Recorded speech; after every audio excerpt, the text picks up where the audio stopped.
Hey everyone, and welcome to Growing Up Making a Successful Transition to Middle School. If this is your first Parent Academy course, welcome to the family. And for those of you who've attended a course with us before, thank you so much for your continued support. We're so glad to have everyone here with us today.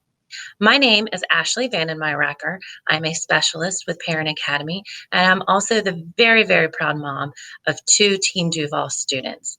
Change can be difficult, and watching our little ones grow into big ones can be both exciting and nerve wracking at the same time. I know because I have one that is transitioning to sixth grade next year. So I am right there with all of you in the same boat.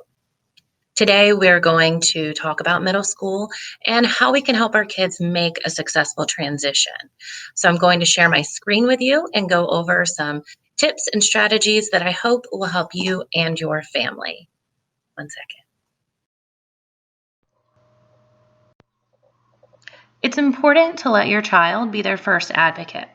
It helps them develop confidence and independence. We can help encourage this by allowing them to step up to the plate as we support and guide them without taking over.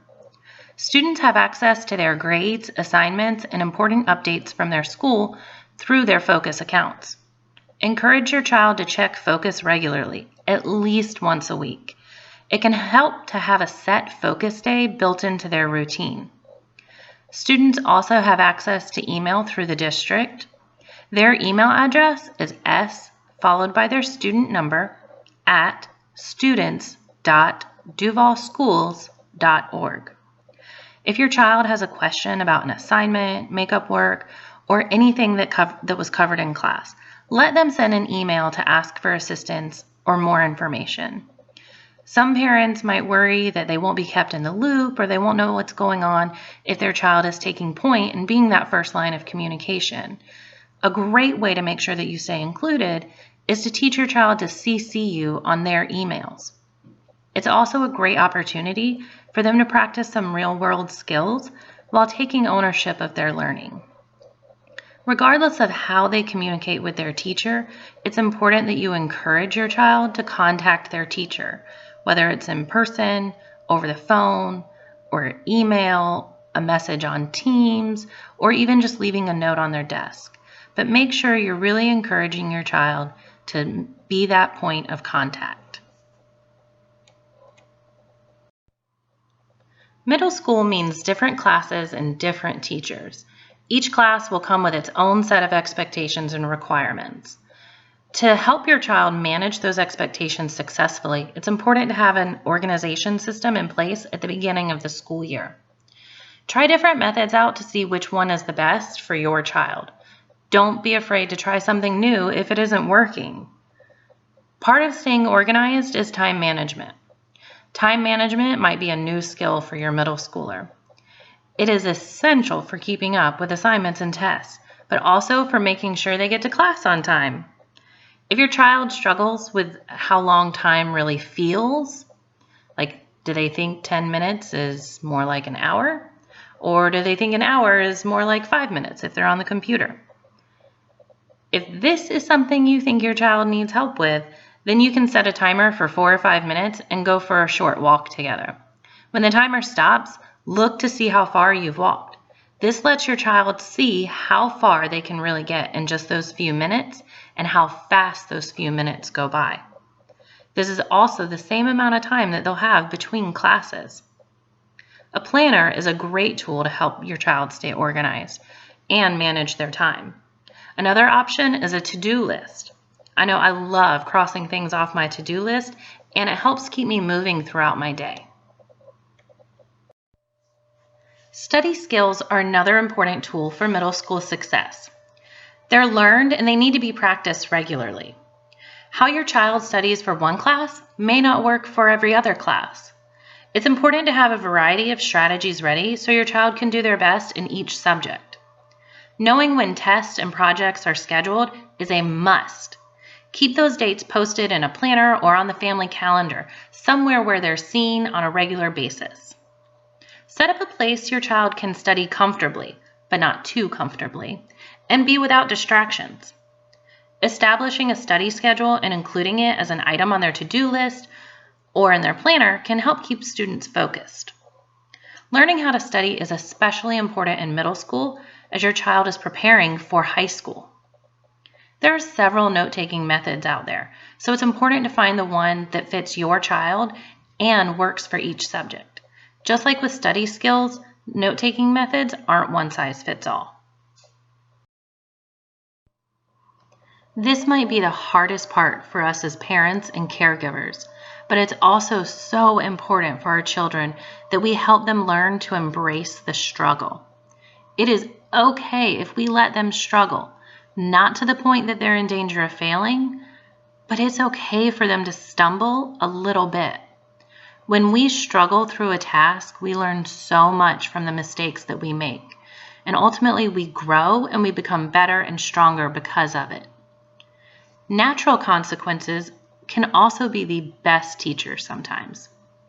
If your child forgets their homework, don't take it up to the school. Let them have that natural consequence of points being taken off because it's late. It might happen a couple times before they remember I need to put my homework in my backpack the night before, or on their way out the door to grab that homework off the table. It's also important that we celebrate the growth that our child is making. Grades matter, but focusing on growth can help our students develop confidence and self-esteem without putting pressure on them to make them feel like they have to have perfect grades or make A's and B's all the time. I always like to tell both of my kids that as long as they do their best, I'm proud of them and I can't ask for any more than that. My oldest once asked me what happens if he fails. And I said, as long as you did your best, I'm proud of you. And if you fail, then at least we know where we can grow from there. As parents and caregivers, we can help encourage this struggle and this growth by changing the questions that we ask our children. Instead of asking or jumping in and trying to fix it for them, ask, how can I help you? What support do you need from me in order to be successful right now?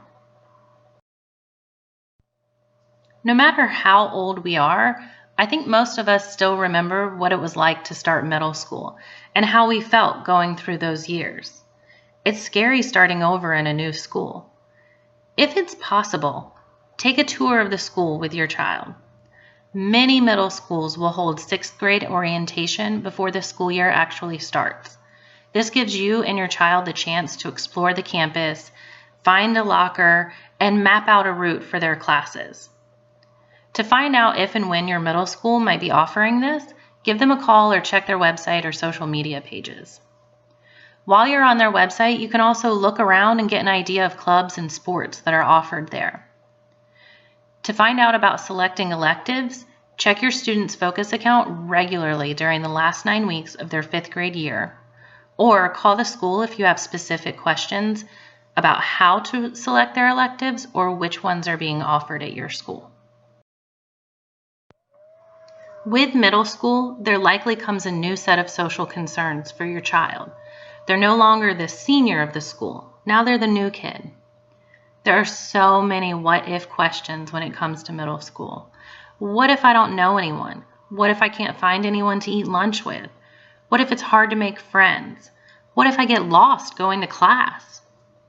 Ask your child what they're worried about or unsure of, and brainstorm scenarios and answers for all of their what-if questions.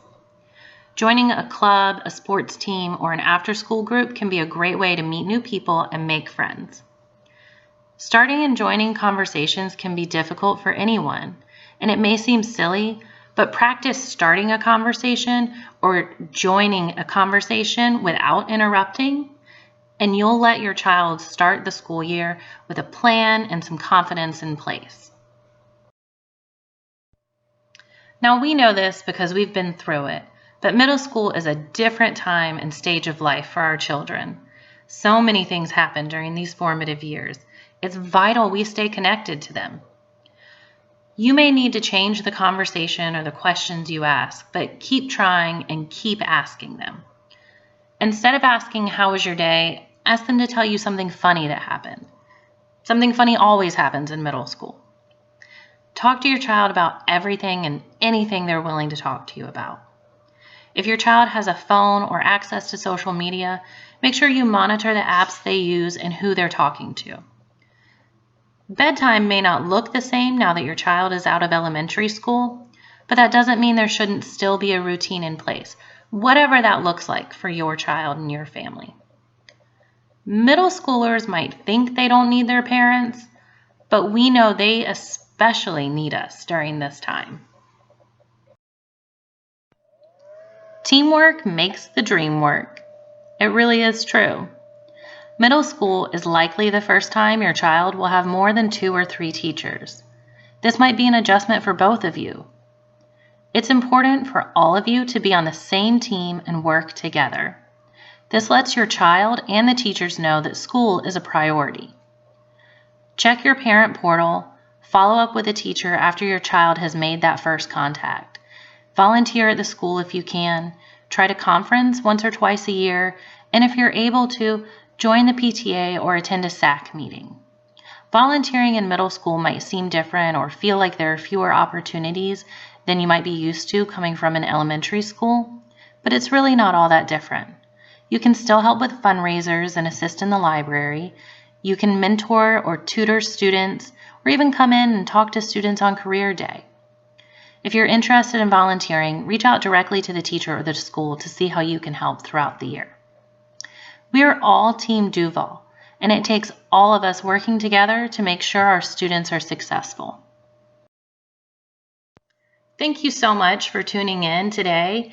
If you don't already, please take a minute and follow us on one of our social media pages. You can tweet us at ParentAcadDCPS, or you can like us on Facebook at Parent Academy Duval, or follow us on Instagram at Parent Academy Duval. If you have any questions about this presentation or you need assistance in any way, please don't hesitate to reach out to us. You can email us at parentacademy@duvalschools.org. See you next time, Team Duval.